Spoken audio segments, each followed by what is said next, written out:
Vous l'avez sûrement constaté, le parcours médical de la grossesse est rythmé par de nombreux rendez-vous, mais aussi par la rencontre avec différents professionnels de santé.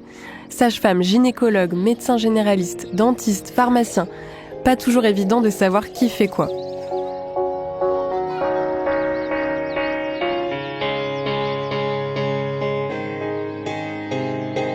Bienvenue dans 3-2-1 Parents, le podcast de l'assurance maladie qui vous aide à vous préparer au mieux à l'arrivée de votre enfant, mais aussi et surtout à veiller sur votre santé et sur la sienne. Moi, c'est Pauline Verdusier, je suis journaliste et comme beaucoup de parents, je me suis posé 1000 questions en attendant mon premier enfant. Au fil des épisodes de ce podcast, je retrouve Anne Caméraire, sage-femme libérale, pour explorer ensemble et avec des experts tous ces sujets qui nous questionnent pendant la grossesse, l'accouchement et les premiers mois de vie de l'enfant. Pour nous aider à y voir plus clair sur les professionnels de santé qui vous suivent pendant la grossesse et en postpartum, on a demandé dans cet épisode à Armance Philizot, responsable du département prévention à l'assurance maladie, de nous expliquer précisément le rôle de chacun et dans quelle situation les solliciter. Mais avant ça, on fait un zoom sur l'un des métiers clés de ce parcours, celui de sage-femme. Et qui de mieux pour en parler que celle qui nous suit tout au long du podcast ? Bonjour Anne. Bonjour. Tout d'abord, est-ce que vous pouvez nous dire qui est notre interlocuteur ou interlocutrice privilégiée pendant notre suivi de grossesse ? Alors, le suivi médical de la grossesse, il peut être assuré soit par une ou un sage-femme, médecin généraliste ou gynécologue. La plupart des gens ne le savent pas, mais en réalité, si tout va bien, si on est en bonne santé, on peut être suivi du début jusqu'à la fin par une sage-femme. Est-ce que vous pouvez nous dire quel est le rôle des sages-femmes qu'on va pouvoir rencontrer tout au long de la grossesse et à l'accouchement ? Alors, on peut les rencontrer à différentes occasions. D'abord, elles peuvent réaliser le suivi médical, donc les rendez-vous qu'on fait tous les mois pour s'assurer que la grossesse se développe normalement. On peut également les rencontrer dans le cadre des échographies, puisqu'il existe des sages-femmes échographistes qui vont réaliser des échographies de grossesse. On peut les voir ensuite en préparation à la naissance et à la parentalité, lors de séances individuelles ou collectives où on aborde les manières justement de se préparer au jour de l'accouchement et à l'arrivée d'un enfant. Et puis, on peut les rencontrer, bien sûr, là où les gens les attendent en général, c'est-à-dire dans les maternités. Ce sont elles qui assistent la plupart des naissances normales, on va dire, ce qui se passe bien.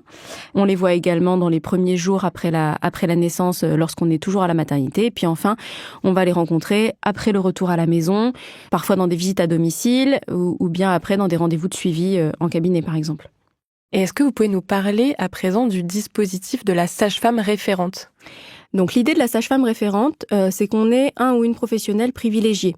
Donc ça va être la personne qui va réaliser la majorité des rendez-vous et son rôle va être de coordonner tout le suivi, c'est-à-dire de voir avec vous que les rendez-vous qui ne sont pas réalisés par cette sage-femme ont pu être réalisés par d'autres professionnels, que vous n'avez pas eu de difficulté à trouver les rendez-vous ou les contacts adaptés.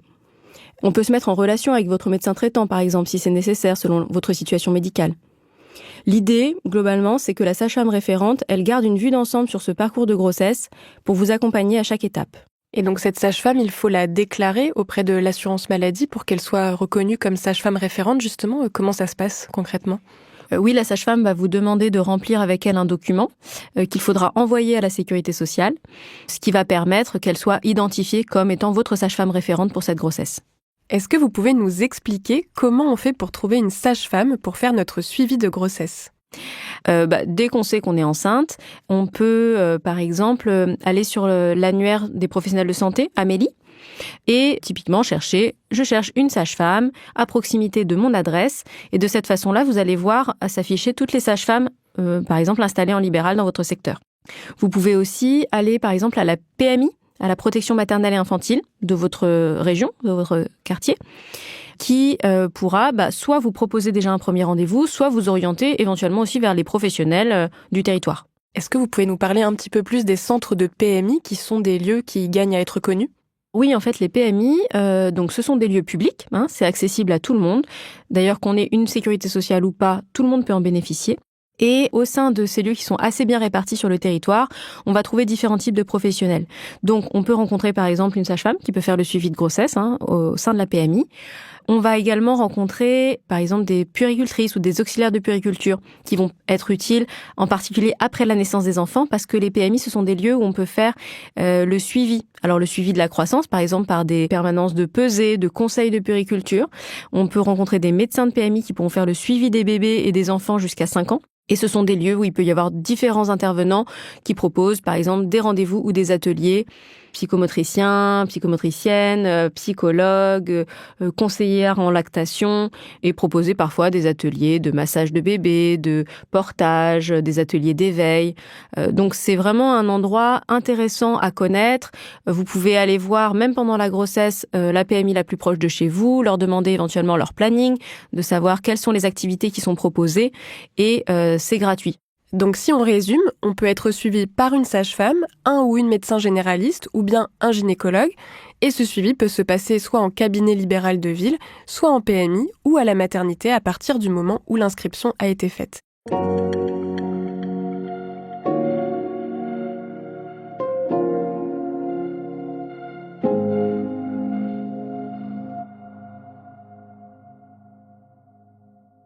Est-ce qu'on peut à présent parler des lieux dans lesquels on peut accoucher ?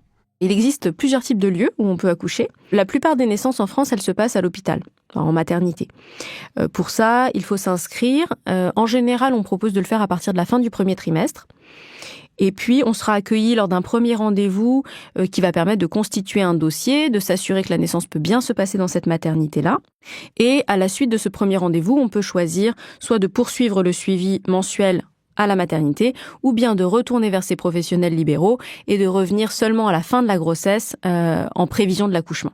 Mais il existe aussi d'autres possibilités de naissance en France qui sont un petit peu plus rares et qui permettent par exemple d'être suivies par la même personne, par la même sage-femme pendant la grossesse, au moment de la naissance et après l'accouchement. Donc c'est possible. Oui, ça existe, mais c'est vrai que c'est pas quelque chose de très fréquent.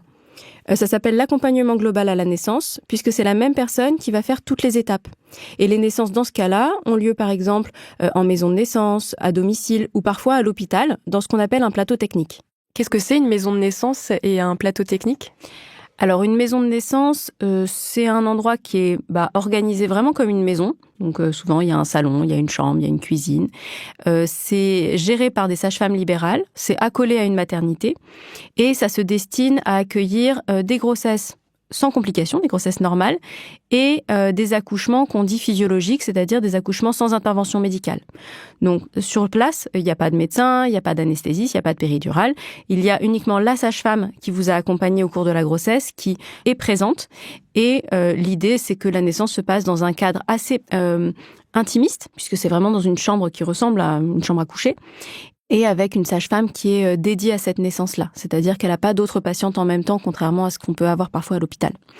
Et le plateau technique, c'est de nouveau un accompagnement global à la naissance, c'est-à-dire que c'est votre sage-femme qui vient à l'hôpital le jour où vous êtes en travail, vous vous y retrouvez en fait ensemble, et elle va s'occuper uniquement de sa patiente. Elle n'aura pas d'autres patientes en travail pareil à ce moment-là. Et les équipes de la maternité n'interviennent pas spécialement s'il n'y a pas de problème.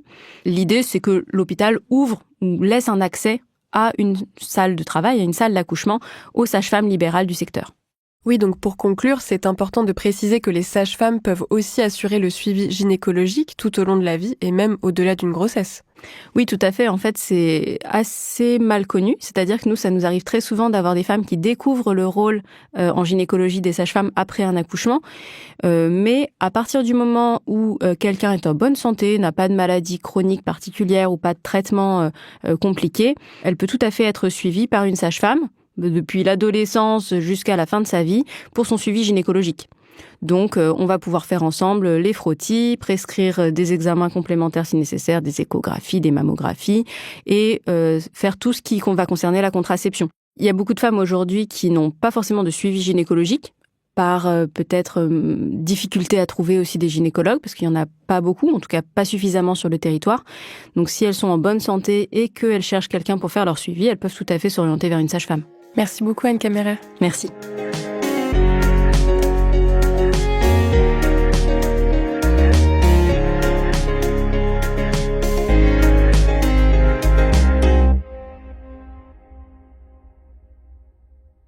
Maintenant, je vous propose de nous concentrer sur les autres professionnels que l'on peut rencontrer lors de la grossesse.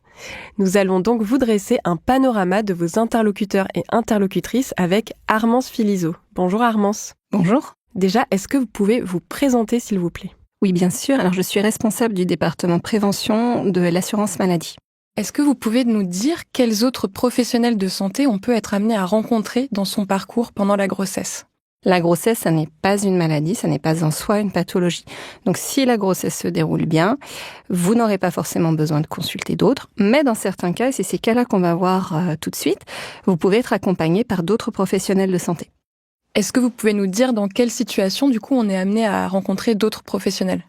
Alors, si on repart du cas où vous êtes suivi par votre sage-femme, déjà, ce qu'on a beaucoup développé précédemment, et que votre grossesse vient à présenter une complication, ou que la grossesse devient à risque, comme on dit, c'est la sage-femme qui va vous orienter vers un médecin, donc soit un médecin gynécologue, soit si c'est une pathologie qui n'est pas spécifiquement liée à la grossesse, comme une infection virale, comme une infection bactérienne, elle va renvoyer vers votre médecin généraliste. Voilà.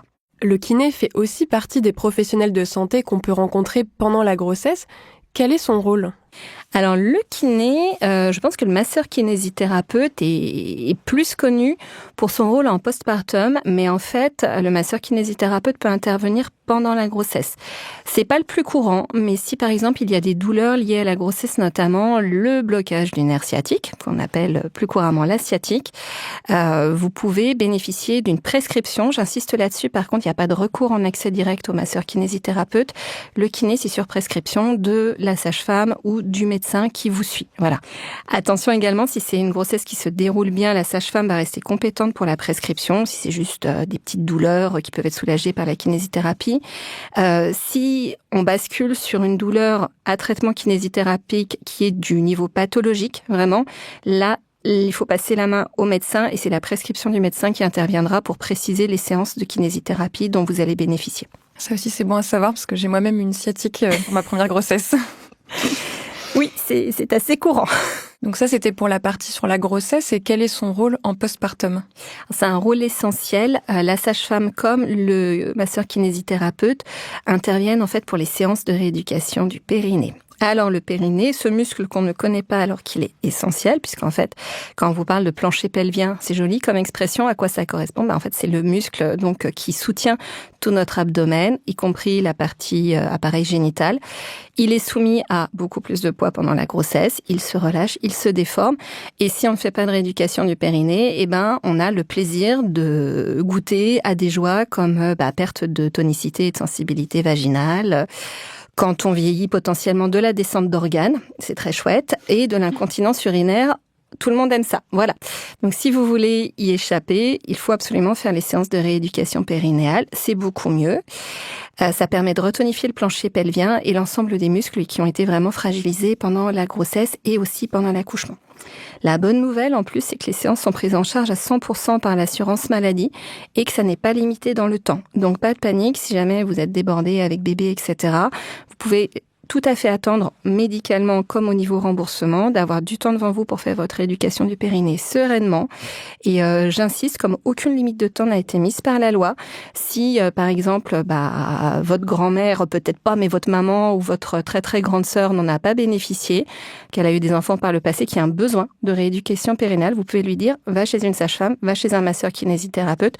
Toutes les femmes, en fait, qui ont une faiblesse pelvienne sont éligibles à cette prise en charge. Oui, parce que c'est vrai qu'on parle beaucoup du périnée au moment de la grossesse, mais en fait, c'est une partie du corps qui sert pour toute la vie. C'est ça. Et que ça sert dans la continence, dans le plaisir sexuel, etc. Voilà, tout à fait. C'est pour ça qu'il faut pas l'oublier. Les séances de rééducation, c'est des exercices, en fait, musculaires qu'on apprend à faire avec un professionnel de santé, mais qu'on peut pratiquer chez soi. C'est pour ça que je disais, c'est un muscle méconnu, mais on pense, pour beaucoup d'entre nous, à se dégourdir les jambes, à muscler un peu notre dos, mais en fait, le plancher pelvien, c'est hyper important aussi pour éviter les désagréments qu'on a un peu partagés à l'instant. Donc ça veut dire que là, moi, ma fille va avoir 2 ans, j'ai toujours pas terminé ma rééducation du périnée. Ça veut dire que je peux encore me faire prescrire des séances. Tout à fait, vous pouvez continuer.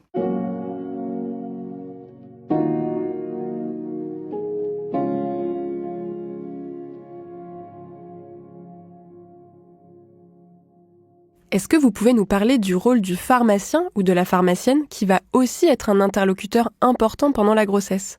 Le pharmacien et la pharmacienne sont vraiment des acteurs un peu méconnus en fait du suivi de la grossesse. Alors ils ne suivent pas, mais ils interviennent en fait pour préciser ce que je viens de dire. C'est un professionnel de santé de proximité. Souvent, c'est celui ou celle qui est vraiment dans votre quartier, et ils ont un rôle fondamental pour vous renseigner sur les médicaments que vous pouvez prendre ou ne pas prendre pendant la grossesse. Vous avez sans doute tous remarqué le petit pictogramme sur les boîtes de médicaments, à savoir que en fait c'est un picto qui est lié au fait parfois qu'il n'y a pas eu suffisamment d'études sur ce médicament. En tout état de cause, le bon professionnel, c'est le pharmacien. En plus, le pharmacien, s'il a le moindre doute sur les effets secondaires possibles du médicament, va appeler votre médecin prescripteur. Est-ce qu'on peut avoir des conseils personnalisés de la part de notre pharmacien ? Oui, tout à fait, et au-delà du côté spécifiquement sur cette boîte de médicaments. Pourquoi ? Parce que, alors c'est très méconnu, mais les pharmaciens sont compétents pour réaliser un entretien femme enceinte, c'est comme ça qu'il s'appelle, qui a comme objectif de sensibiliser les futures mamans au risque de tératogénie. Donc là, les risques tératogènes, ce sont les risques de malformation du fœtus ou du futur bébé.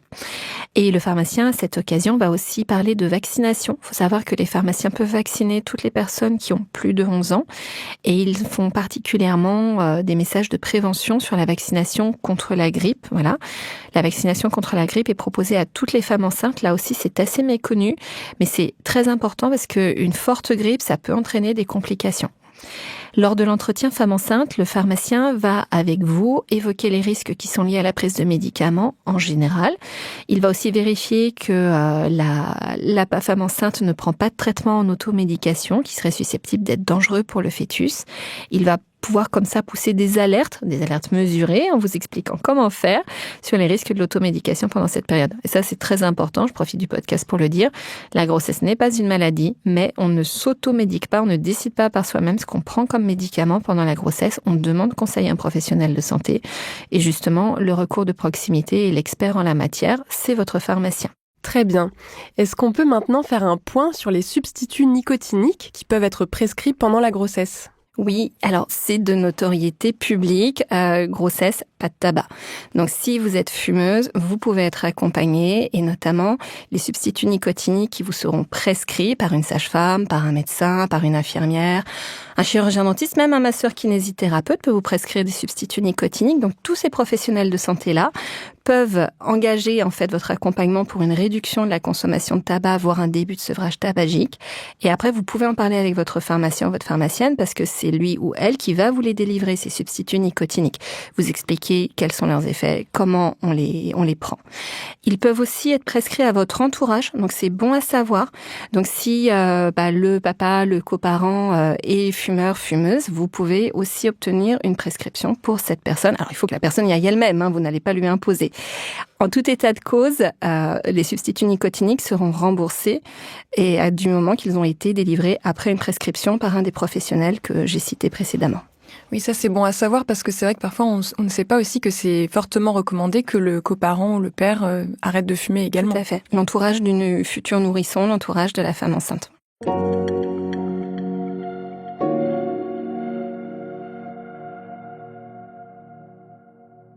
À présent, on va parler du dentiste ou de la dentiste. Quel est son rôle pendant la grossesse ?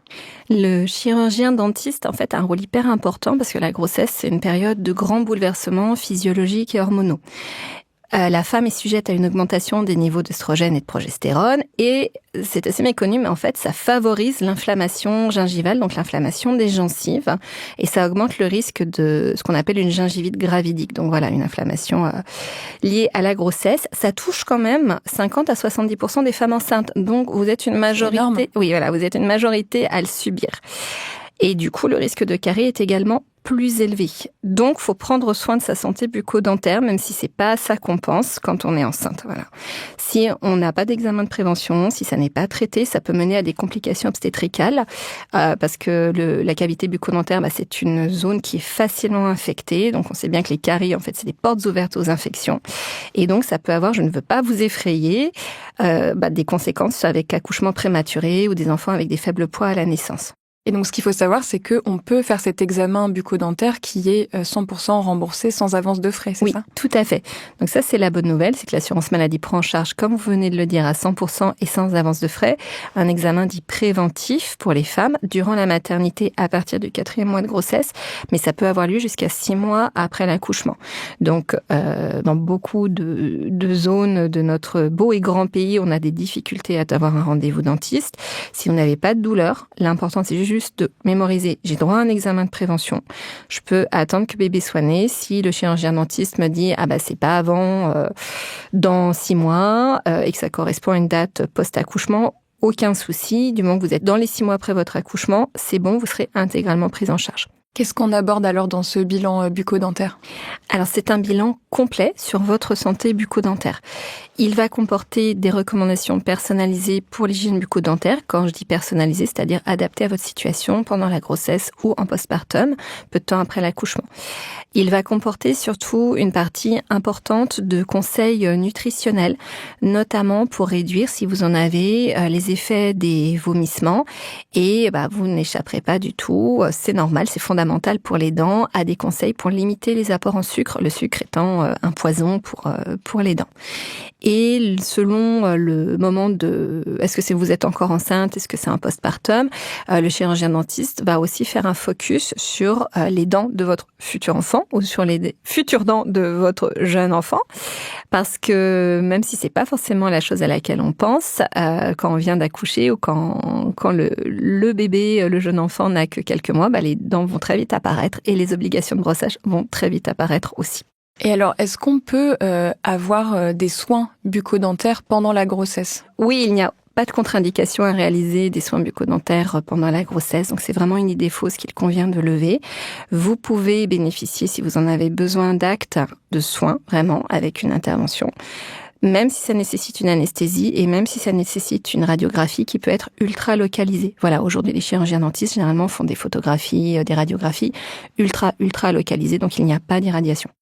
Et justement, quand on bénéficie de soins pendant la grossesse, vous vouliez rappeler l'importance de signaler aux professionnels de santé que l'on est enceinte parce que ça peut nécessiter parfois des soins qui soient adaptés. Oui, tout à fait. Alors là, on parlait du chirurgien dentiste, c'est important quand même de le préciser, mais c'est vrai pour tous les professionnels de santé. On peut comprendre qu'en début de grossesse, c'est pas forcément évident de dire je suis à 6 semaines. Voilà, par exemple, quand ça ne se voit pas. Mais un conseil, et c'est vraiment important, les professionnels de santé, de toute façon, tous sont formés au secret médical, sont obligés de respecter ce secret médical. Il vaut mieux leur en parler pour justement qu'il n'y ait pas de risque que vous soit prescrit un acte, un médicament, que soit effectué un acte qui serait contre-indiqué pendant la grossesse. Voilà, donc ne pas hésiter à en parler, à dire à quel stade vous pensez être, si c'est pas encore très certain. Ça permettra aux professionnels en face de vous d'adapter les produits qu'ils utilisent. Et c'est vrai notamment pour le chirurgien dentiste.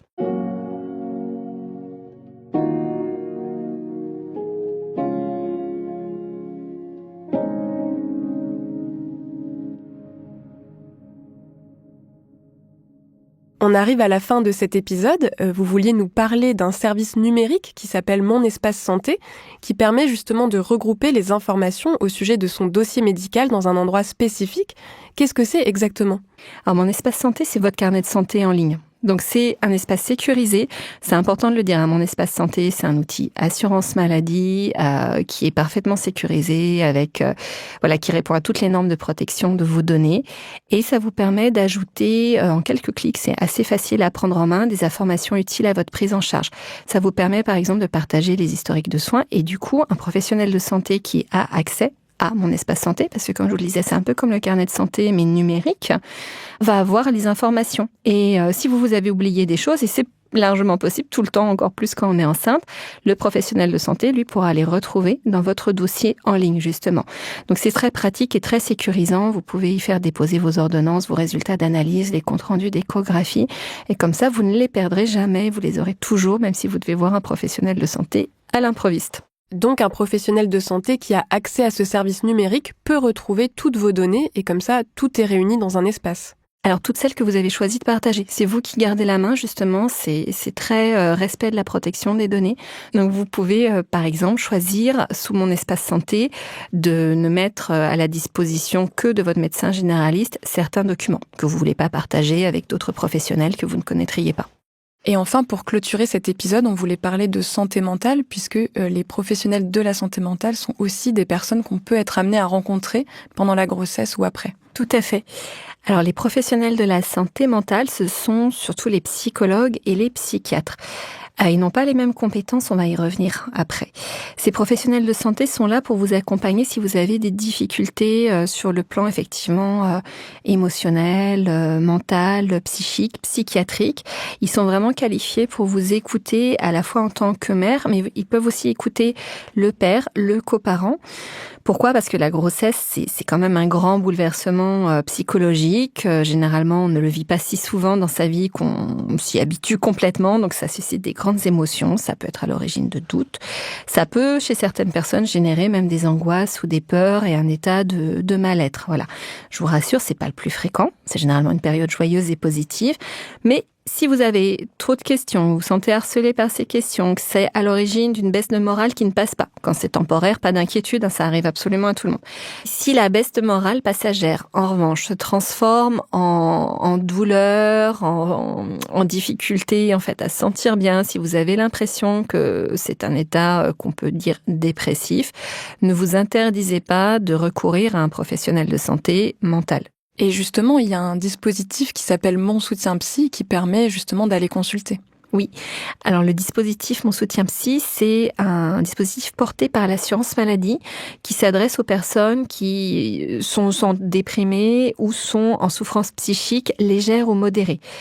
Comment ça fonctionne, en fait? C'est 12 séances maximum par année civile, donc entre le 1er janvier et le 31 décembre d'une année. 12 séances qui vont être prises en charge à 60% par l'assurance maladie et à 40% par votre complémentaire santé, donc concrètement votre mutuelle. Vous pouvez avoir recours à un psychologue conventionné avec l'assurance maladie sans passer par la case médecin. Donc c'est accès direct, comme on dit, vous n'avez pas besoin d'une prescription. En revanche, petit point d'attention, allez consulter d'abord monsoutienpsy.amelie.fr parce que on y trouve la liste des psychologues conventionnés. On mettra le lien en ligne.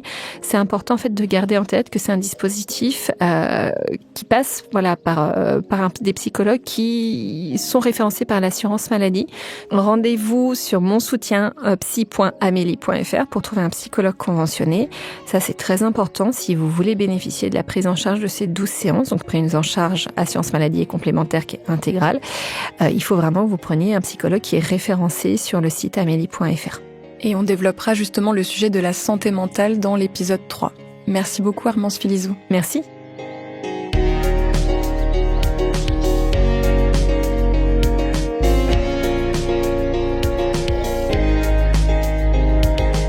« 3, 2, 1 Parents » est un podcast de l'assurance maladie à retrouver sur toutes les plateformes d'écoute. Abonnez-vous et écoutez d'autres épisodes avec de nouveaux experts. Et pour retrouver encore plus d'informations sur la grossesse et la parentalité, rendez-vous sur amelie.fr.